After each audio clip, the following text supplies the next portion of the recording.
Hello दोस्तों, आप सभी का स्वागत है इसका टेक्निकल क्लासेस में।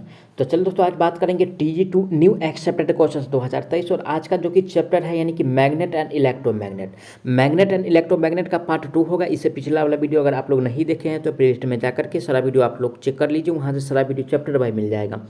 तो चलिए आज का सबसे पहला प्रश्न से स्टार्ट करते हैं। उससे पहले अगर नए हैं तो चैनल को जरूर सब्सक्राइब कर दीजिएगा, वीडियो को जरूर शेयर कर दीजिएगा अपने दोस्तों तक।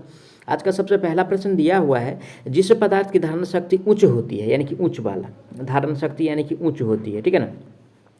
धारण शक्ति उच्च होती है वह डैश बनाने के लिए उपयुक्त होता है, जिसका यानी कि धारण शक्ति अगर यानी कि सबसे ज़्यादा है यानी कि उच्च है तो उस पदार्थ से जो हम बनाएंगे, ठीक है ना, उस पदार्थ का प्रयोग हम करेंगे अस्थायी चुंबक में। किस में प्रयोग करेंगे?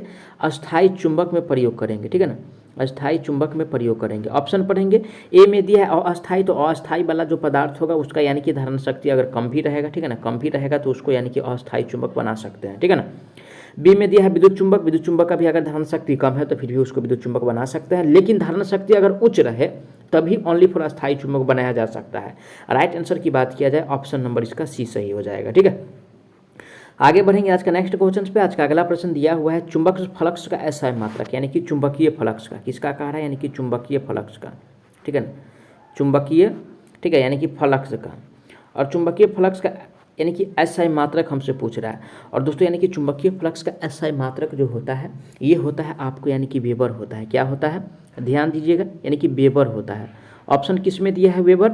ए में कह रहा है मैक्सवेल, तो मैक्सवेल नहीं होता है, नहीं गॉस होता है, ये जो होता है वेबर, जो कि ऑप्शन नंबर यानी कि डी में दिया हुआ है। राइट आंसर की बात किया जाए ऑप्शन सी सही हो जाएगा। अगर वेबर नहीं रहेगा तो क्या मारेंगे? ऑप्शन में यानी कि मैक्सवेल रहे तो मैक्सवेल को टिक करेंगे, अगर वेबर है तो मैक्सवेल को टिक नहीं करेंगे चुंबकीय फ्लक्स का यानी कि ऐसा यूनिट पूछे तो। जबकि टेस्ला जो है यानी कि चुंबकीय फ्लक्स घनत्व का हो जाएगा, यानी कि घनत्व का। ध्यान रखिए, क्वेश्चन पूछा जाता है चुंबकीय घनत्व का या चुंबकीय फ्लक्स घनत्व का ऐसा यूनिट क्या है तो टेस्ला होता है। आगे बढ़ेंगे अगला प्रश्न पे। अगला प्रश्न दिया है, यदि चुंबकीय फ्लक्स का मान फाई हो तथा इसके प्रभाव के अंतर्गत का क्षेत्रफल ए हो तो चुंबकीय फ्लक्स घनत्व का मान क्या होगा? और दोस्तों यानी कि फ्लक्स घनत्व को यानी कि किससे दर्शाते हैं? तो आपको लोगों को बता दूं कि फ्लक्स घनत्व को जो दर्शाते हैं यानी कि बी से दर्शाते हैं, और बी बराबर जो होता है यानी कि फाई बटा ए होता है। क्या होता है? फाई बटा ए होता है। ऑप्शन पढ़ेंगे, ए में कह रहा है यानी कि ए बटा बी बराबर फाई, तो ए बटा बी नहीं होता है, बी बराबर फाई बटा ए, जो कि ऑप्शन नंबर बी में दिया हुआ है। राइट आंसर की बात किया जाए ऑप्शन नंबर इसका बी सही हो जाएगा। कौन सा? B is the right answer on this questions. आगे बढ़ेंगे आज का अगला प्रश्न पर। आज का अगला प्रश्न दिया है, पैरा चुंबकीय पदार्थ की समकक्ष चुंबकशीलता का मान है, यानी कि पैरा चुंबकीय पदार्थ का कारण है ना, किसका कारण? यानी कि पैरा का कारण। और दोस्तों यानी कि पैरा चुंबकीय पदार्थ की समकक्ष चुंबकशीलता का मान जो होता है, ठीक है ना, इसका यानी कि जो मान होता है इकाई से कुछ अधिक होता है, यानी कि इकाई से, यानी कि जिसको यानी कि एक कहते हैं, यानी कि एक से यानी कि थोड़ा यानी कि ज़्यादा समझिए, यानी कि थोड़ा यानी कि ज़्यादा होता है। ऑप्शन पढ़ेंगे, ए में दिया हुआ है इकाई से कुछ कम तो नहीं होता है, इकाई भी नहीं होता है, इकाई से कुछ अधिक होता है, जो कि ऑप्शन सी में दिया है। राइट आंसर की बात किया जाए ऑप्शन सी सही हो जाएगा। आगे बढ़ेंगे नेक्स्ट क्वेश्चन पे। नेक्स्ट क्वेश्चन से दिया है, निम्न में से कौन सा अस्थायी चुंबक बनाने के लिए उपयुक्त है, यानी कि अस्थायी चुंबक बनाने के लिए। और दोस्तों अस्थायी चुंबक जो बनाएंगे, है ना, वो पदार्थ को चुनना है। ए में दिया हुआ है, ए में कह रहा है यानी कि कार्बन स्टील, तो कार्बन स्टील से भी अस्थायी चुंबक बनाते हैं, एल्निको से भी बनाते हैं और एल्कोनेक्स से भी बनाते हैं, यानी कि सभी से भी, यानी कि ऑप्शन जो दिया है यानी कि सभी से यानी कि अस्थायी चुंबक बनाया जा सकता है। तो राइट आंसर ऑप्शन इसका डी सही हो जाएगा, क्योंकि सभी वाला जो आंसर दिया है ऑप्शन नंबर डी में दिया है। आगे बढ़ेंगे अगला प्रश्न पे। आज का अगला प्रश्न दिया है, चुंबकीय परिपथ में प्रतिरोध के अनुरूप डैश कार्यरत करता है, यानी कि प्रतिरोध की, यानी जिसको यानी कि रेसिस्टेंस, यानी कि रेसिस्टेंस। और रेसिस्टेंस के अनुरूप यानी कि उल्टा जो होता है दोस्तों, ठीक है, रेसिस्टेंस का जो उल्टा होता है ये होता है यानी कि रिलक्टेंस। क्या होता है? रिलक्टेंस होता है। ऑप्शन किस में दिया है? रिलक्टेंस। ए में कहा रहा है यानी कि परमियंस, तो परमियंस इसका उल्टा नहीं होता है, नहीं इम्पोर्टेंस होता है, नहीं कंडक्टेंस होता है, ये जो होता है रिलक्टेंस, जो कि बी में दिया है। राइट आंसर बी सही हो जाएगा।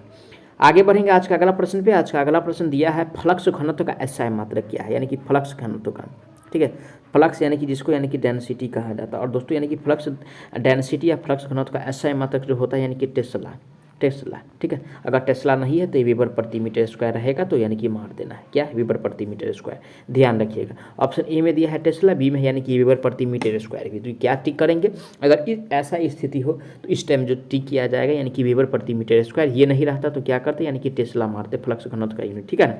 ये दोनों आंसर होता है, लेकिन दोनों अगर रहे तो यानी कि सबसे पहले वीबर प्रति मीटर स्क्वायर को चूज करना है। राइट आंसर ऑप्शन इसका बी सही हो जाएगा, ठीक है। आगे बढ़ेंगे आज का अगला प्रश्न पे। नेक्स्ट क्वेश्चन जो दिया हुआ है, कह रहा है निम्न में से कौन सा द्रव्य अनुचुंबकीय पदार्थ, यानी कि अनुचुंबकीय पदार्थ, और अनुचुंबकीय पदार्थ का मतलब थोड़ा मात्रा में यानी कि उसमें जो है चुंबक का गुण हो, यानी कि पाया जाता हो। एल्युमिनियम क्या है, अनुचुंबकीय पदार्थ है। कोबाल्ट क्या है, लोह चुंबकीय पदार्थ। लोहा भी लोह चुंबकीय पदार्थ। निकेल भी लोह चुंबकीय पदार्थ है। लेकिन एल्युमिनियम जो है दोस्तों, यानी कि एल्युमिनियम जो दिया हुआ है ऑप्शन नंबर ए में, ये जो है दोस्तों आपको यानी कि अनुचुंबकीय पदार्थ है, अनुचुंबकीय पदार्थ के कैटेगरी में आता है, ठीक है। अनुचुंबकीय पदार्थ के यानी कि कैटेगरी में आता है। ऑप्शन किस में दिया है, ए नंबर में दिया है एल्युमिनियम। राइट आंसर जो होगा ऑप्शन इसका ए सही हो जाएगा, ठीक है। आगे बढ़ेंगे नेक्स्ट क्वेश्चन पे। नेक्स्ट क्वेश्चन आज का दिया हुआ है, यानी कि वैद्युतिक युक्तियों में एक विद्युत चुंबक से उत्पन्न फ्लक्स को परिवर्तित करने का सबसे आसान तरीका, यानी कि सबसे आसान तरीका क्या है और सबसे आसान तरीका बताना है। ऑप्शन पढ़ेंगे। ऑप्शन ए में दिया हुआ है कुंडली के लपेटों की संख्या बढ़ा या घटाकर। बी में दिया है अनेक टैंपिंग से युक्त उत्तेजक कुंडली प्रयोग कर। सी में दिया है उत्तेजक कुंडली में से प्रवाही धारा का मान परिवर्तित करते। अगर धारा का मान ही परिवर्तित कर दिया जाए तो सबसे आसान तरीका यही है, जो कि यानी कि सी में दिया हुआ। इसमें क्या है दोस्तों, यानी कि या तो धारा को कम कर देंगे या ज़्यादा कर देंगे, लेकिन इसमें क्या होगा, ऑप्शन ए में जो दिया हुआ है इसमें घटाने और बढ़ाने में टाइम ज़्यादा लग जाएगा, ठीक है। तो सबसे आसान तरीका हमसे पूछ रहा है, तो सबसे आसान तरीका जो होगा या तो धारा को कम कर देंगे या बढ़ा देंगे, ठीक है। आगे चलेंगे नेक्स्ट क्वेश्चन पे। आज का नेक्स्ट क्वेश्चन है फ्री स्पेस की परमेबिलिटी क्या है, यानी कि फ्री स्पेस का, ठीक है ना। फ्री स्पेस का यानी कि परमेबिलिटी। और दोस्तों यानी कि फ्री स्पेस का परमेबिलिटी जो होता है, ये होता है आपको यानी कि 4 पाई, ठीक है, 4 पाई और गुने 10 के पावर में दोस्तों ये जो होता है 7 होता है। कितना, 4 पाई गुने 10 के पावर में 7 होता है हेनरी प्रति मीटर। ऑप्शन पढ़ेंगे। ए में कह रहा है 4 पाई गुने 10 के पावर 9, तो 10 के पावर 9 वाला नहीं होगा। 4 पाई गुने 10 के पावर 8 हेनरी प्रति मीटर, ये भी नहीं होगा। सी में जो दिया हुआ है 4 पाई गुने 10 के पावर -7 हेनरी प्रति मीटर, तो राइट आंसर की बात किया जाए ऑप्शन सी सही हो जाएगा, वो भी यानी कि फ्री स्पेस का परमेबिलिटी है, ठीक है। आगे बढ़ेंगे नेक्स्ट क्वेश्चन पे। नेक्स्ट क्वेश्चन से दिया है किसी माध्यम की अपेक्षिक परमेबिलिटी की इकाई होती है, यानी कि परमेबिलिटी की इकाई किसका पूछ रहा है, यानी कि परमेबिलिटी का, ठीक है, परमेबिलिटी का इकाई यानी कि यूनिट पूछ रहा है। और दोस्तों परमेबिलिटी का जो यूनिट की अगर बात किया जाए, ठीक है ना, परमेबिलिटी का यूनिट जो होता है दोस्तों इनमें से कोई नहीं, ठीक है ना, परमेबिलिटी का यूनिट इनमें से कोई नहीं, यानी कि ए में क्या कर हेनरी प्रति मीटर, फीट प्रति मीटर, ये परमेबिलिटी का यूनिट नहीं है, तो राइट आंसर जो होगा ऑप्शन इसका यानी कि सी हो जाएगा, ठीक है ना। इनमें से इकाई कोई नहीं होती है, यानी कि इसका जो इकाई होता है यानी कि परमेबिलिटी का इकाई नहीं है, ठीक है। नेक्स्ट क्वेश्चन पर चलेंगे। आज का अगला प्रश्न जो दिया हुआ है सोलेनॉइड की कोड में, ऑप्शन ए में कह रहा है कि कॉपर का प्रयोग होता है, बी में कह रहा है सॉफ्ट आयरन का प्रयोग होता है, सी में कह रहा है एल्युमिनियम का प्रयोग होता है, डी में कह रहा है कि जस्ता का प्रयोग किया जाता है, यानी कि सोलेनॉइड, ठीक है।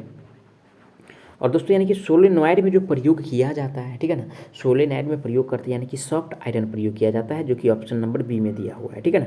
राइट आंसर ऑप्शन इसका बी सही हो जाएगा।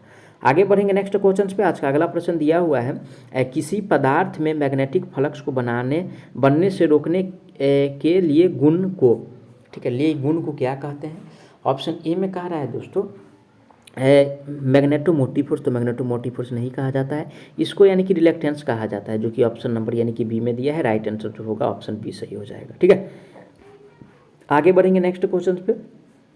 रिलेक्टेंस का विपरीत क्या है, ठीक है, किसका पूछ रहा है, यानी कि रिलेक्टेंस का पूछ रहा है, ध्यान दीजिएगा, रिलेक्टेंस का पूछ रहा है।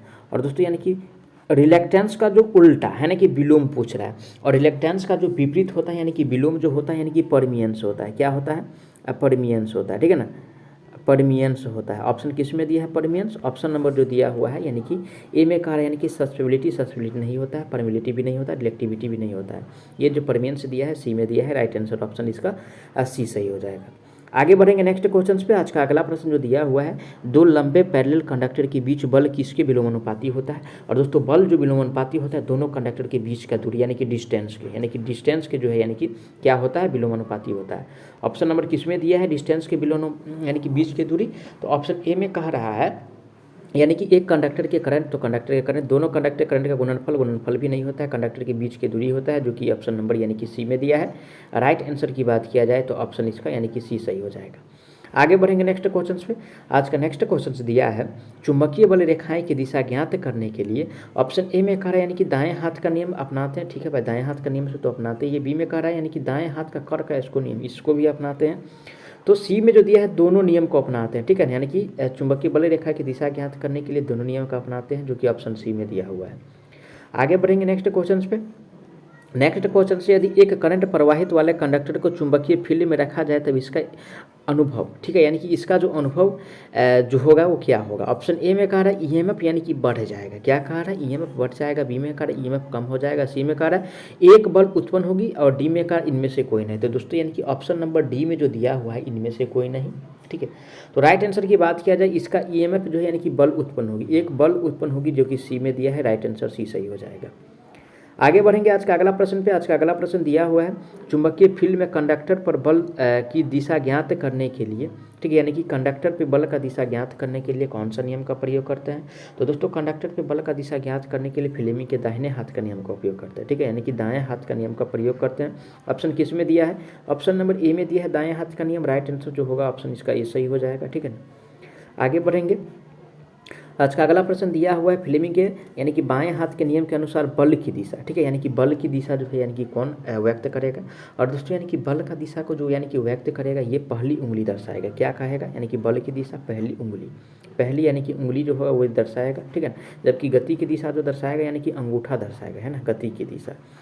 राइट आंसर की बात किया जाए ऑप्शन नंबर बी में दिया है पहली उंगली। राइट आंसर जो होगा ऑप्शन यानी कि इसका बी सही हो जाएगा। मैं आशा करता हूँ आप लोग सारा प्रश्न को अच्छा से समझे होंगे। अगर कोई भी प्रश्न में किसी प्रकार का डाउट है तो आप लोग उसके लिए कमेंट कीजिएगा, आपको जवाब बहुत जल्द मिलने वाला है। साथ ही साथ नए हैं तो प्लीज़ चैनल को जरूर सब्सक्राइब कर दीजिए, वीडियो को जरूर शेयर कर दीजिए। तो चलिए मिलते हैं यानी कि मैग्नेट के पार्ट 3 में, तब तक के लिए जय हिंद।